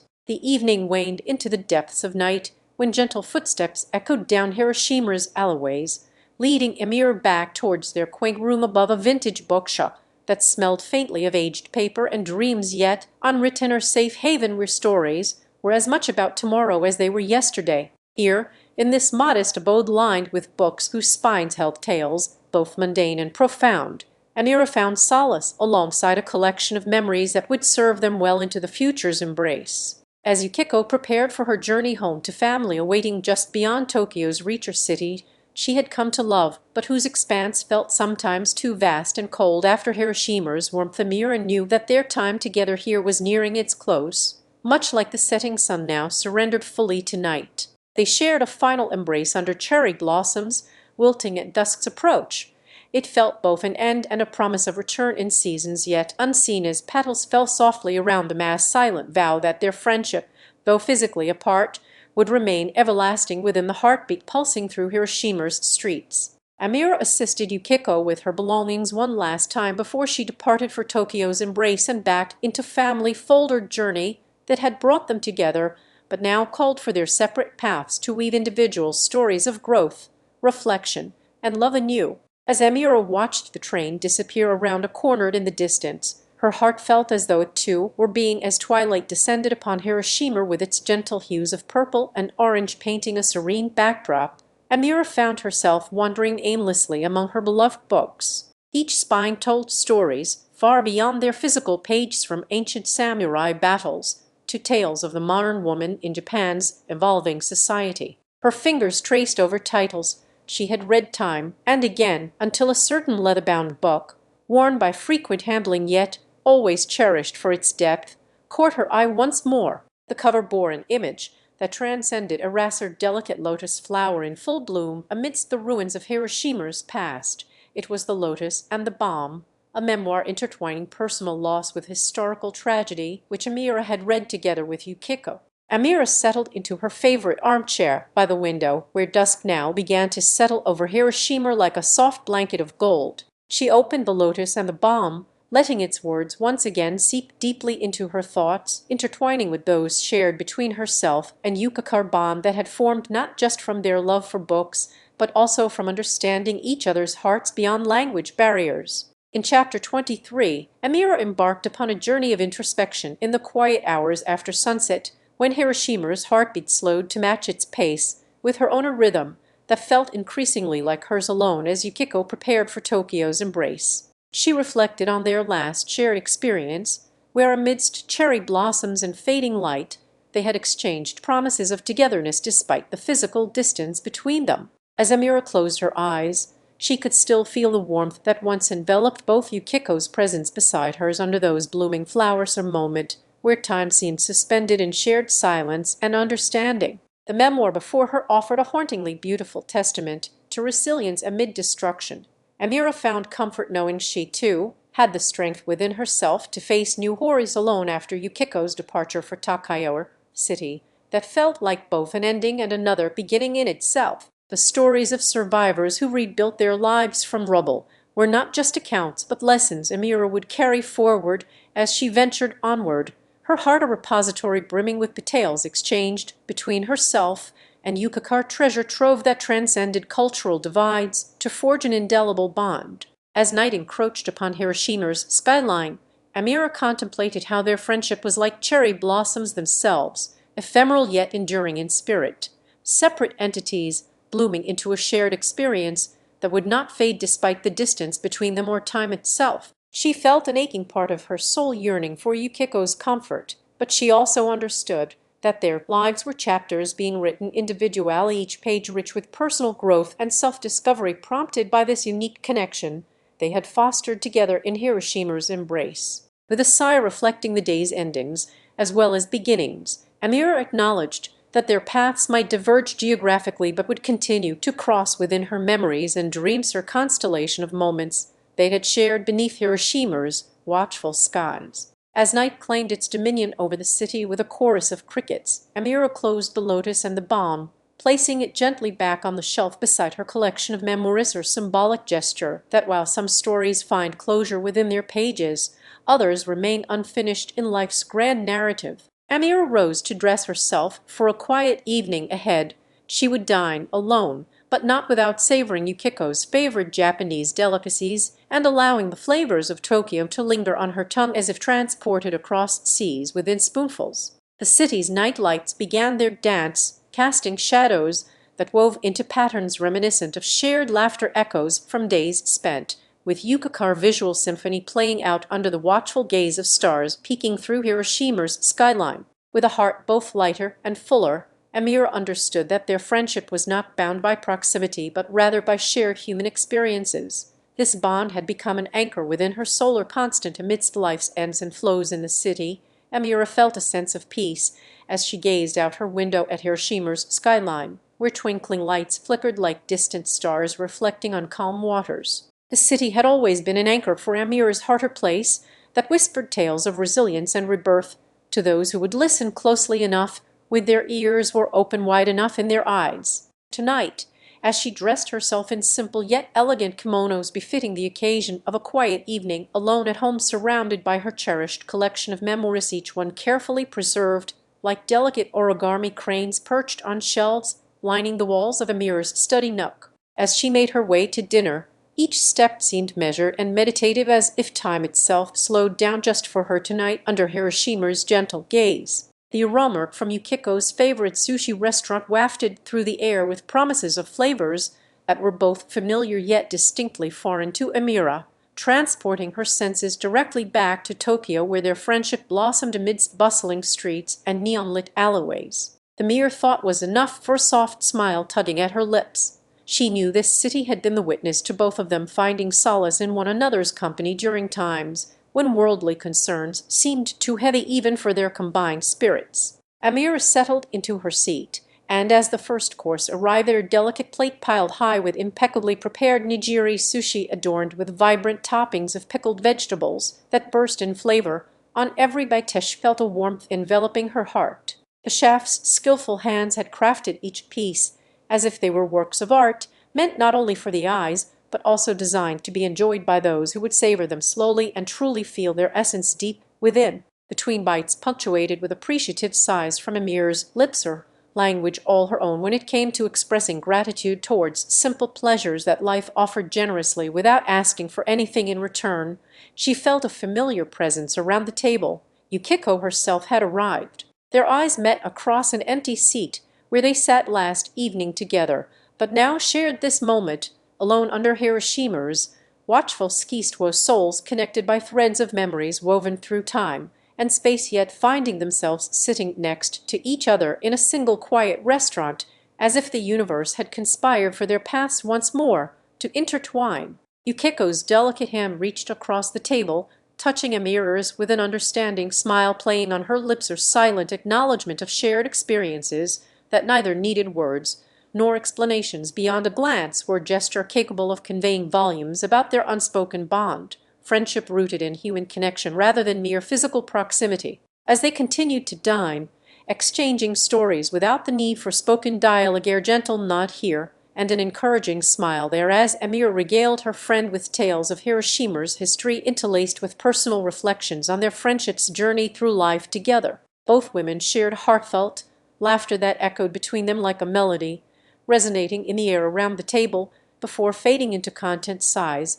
as they each savored not just the flavors of Tokyo's cuisine, but also cherished recollections about their past escapades, their camaraderie growing ever more palpable with every shared memory. The night wore on, and outside Hiroshima wrapped itself in a shrouding darkness punctuated only by the occasional flicker of streetlights or glow from distant homes where families gather around tables filled with their own stories waiting to be told. A city that never slept but always whispered secrets for those willing enough listeners. Amira and Yukiko's laughter became a duet, harmonizing seamlessly as if the world outside had ceased its relentless march forward while they simply floated on waves of nostalgia, their shared human experiences transcending any distance that might separate them in reality. With every passing moment under Hiroshima's watchful skies, Amira felt her spirit lighter and yet fuller, a sensation akin to the afterglow one feels when basking for hours on end by warmth of bonfires lit during autumnal festivities back in Tokyo.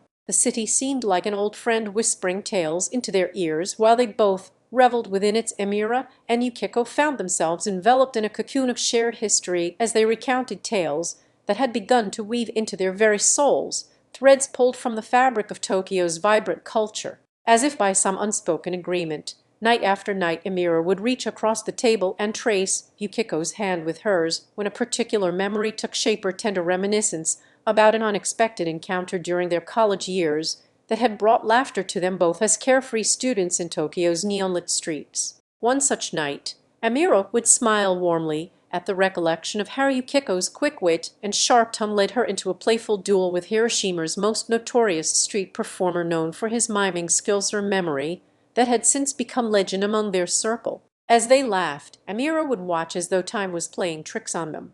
The present moment felt like an echo of days gone by when everything seemed possible and nothing held any weight but joy in shared experiences. Their conversations often meandered through topics that touched upon every aspect of their journey, towed for early morning visits to art galleries where they admired avant-garde installations, the quiet evenings spent listening to jazz at a small cafe downtown while people passed by outside oblivious to such simple pleasures. Together, Amira and Yukiko had discovered that Tokyo offered not just visual splendor, but an auditory symphony of experiences or backdrop against which their own narrative unfolded. With each shared story they told under the warm glows filtering through Hiroshima's windows adorned in traditional paper screens. As Amira and Yukiko delved into these memories, it was as though the city itself became a character, a living entity that nurtured their bond with stories hidden within its alleyways of lantern light or whispered through steam rising from porcelain cups and tea houses.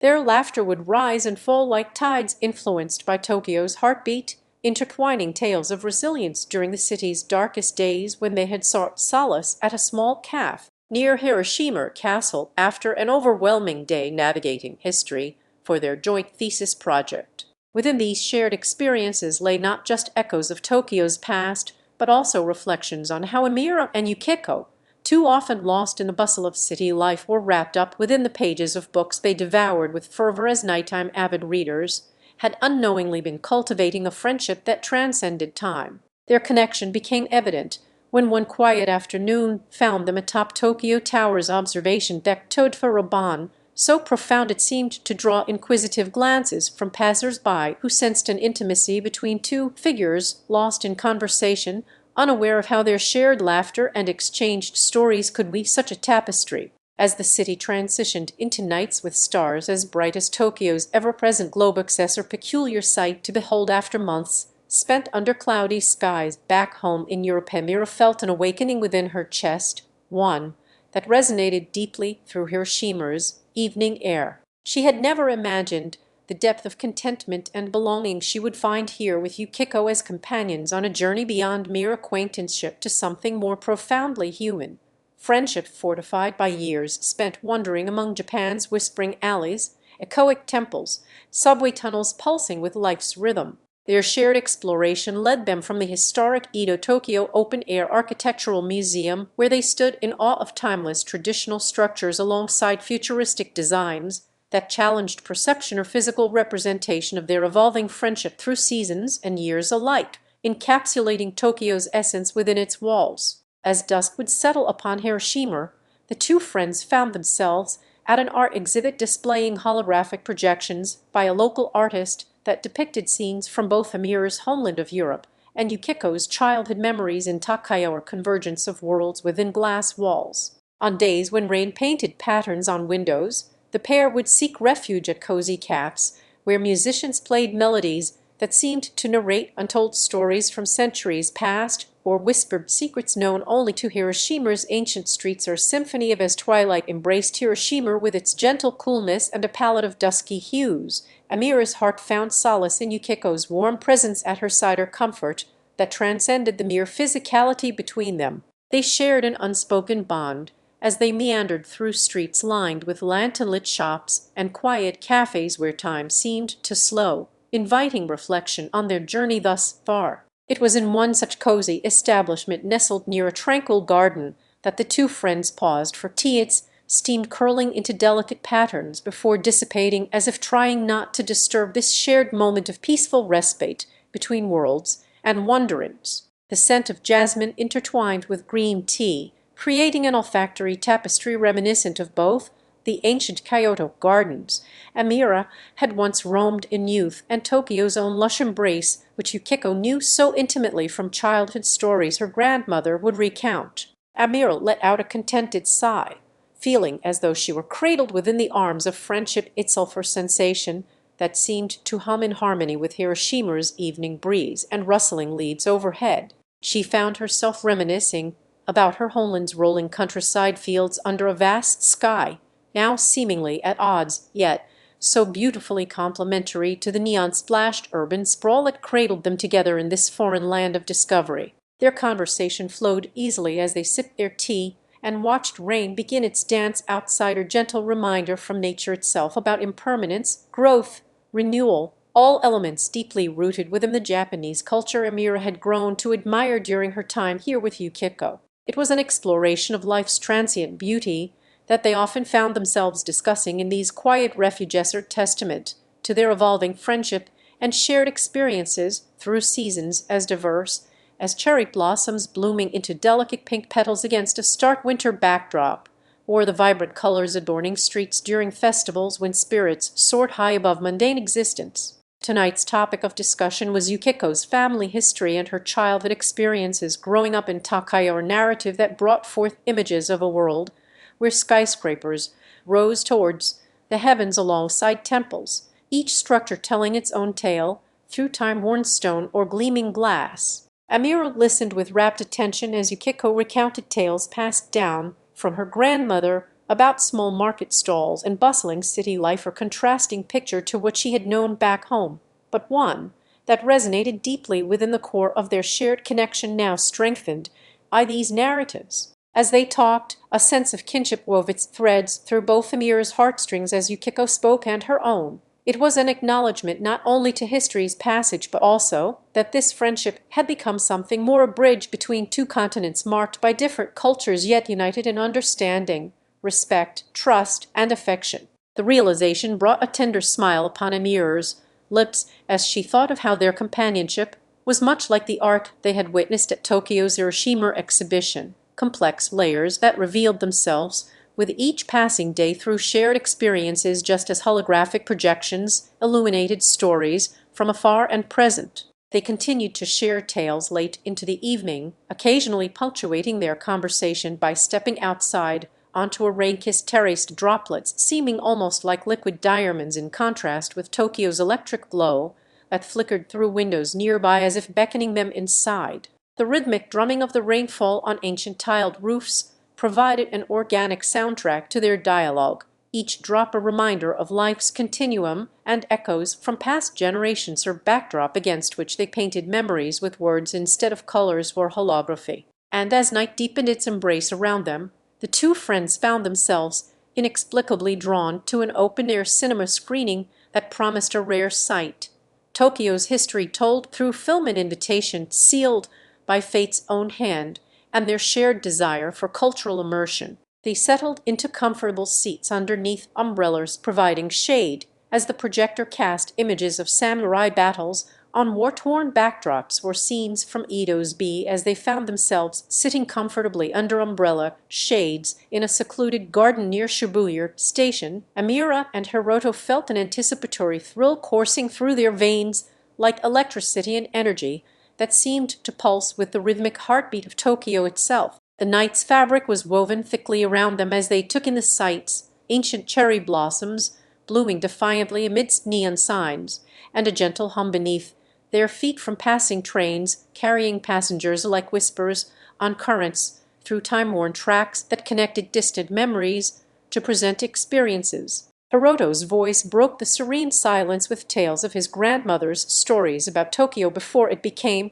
what people now knew as modern Tibet, for towering skyscrapers kissed clouds and technology threaded life together in a tapestry that seemed almost otherworldly. He spoke softly, but there was reverence in the timbre and homage to his ancestors' resilience against war's devastating Windsor history of rebirth as powerful as nature itself after rainstorms cleansed and renewed everything they touched with its touch. Amira listened intently while sipping green tea that steamed gently beside her like a mother's warmth on cold nights, feeling the vibrant energy seep through to their fingertips as if she could almost hear them resonate back from bygone times. She responded with tales of art and culture, how Tokyo's heart beats in its galleries where masterpieces hide behind glass panes like secrets yearning for discovery, or how the city breathes through music that carries stories across generations to those who listen closely enough. Their eyes danced together as they recounted shared experiences, chill of snowfall muffling conversations in a hush over winter streets, and laughter echoing from festivals where tradition clung to every surface like the delicate frost patterns on window panes, each memory adding depth to their bond.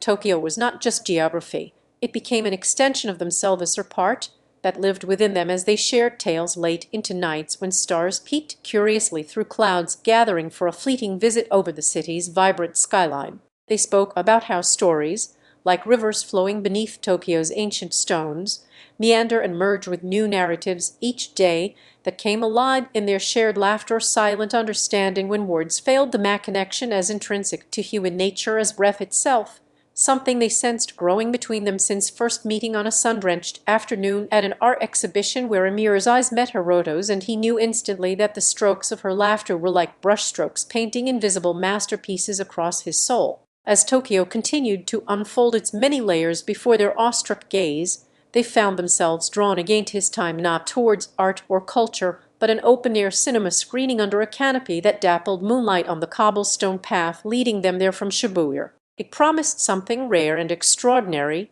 Tokyo's history told through film. The projector hummed to life, casting black and white frames onto weathered wood as old samurai tales of honor battling not just enemies, but their own fears came into view, or cinematic pilgrimage that allowed them glimpses beyond the city's present allure and straight back through time where Hiroto's grandmother lived, a woman whose spirit seemed to linger in every scene. And Amira felt herself drawn not just by curiosity, but as if she was completing chapters of her own untold story that had begun here under Tokyo's watchful eyes, and whispered secrets carried on the wind through cherry blossom petals falling like soft snowflakes upon history's path. The film ended with an image so powerful it seemed to hang in the air between the masked samurai standing alone, a testament not just to martial prowess, but also unwavering resolve and strength that resonated within Hiroto's bones like ancestral echoes. He looked at Emir then with new eyes.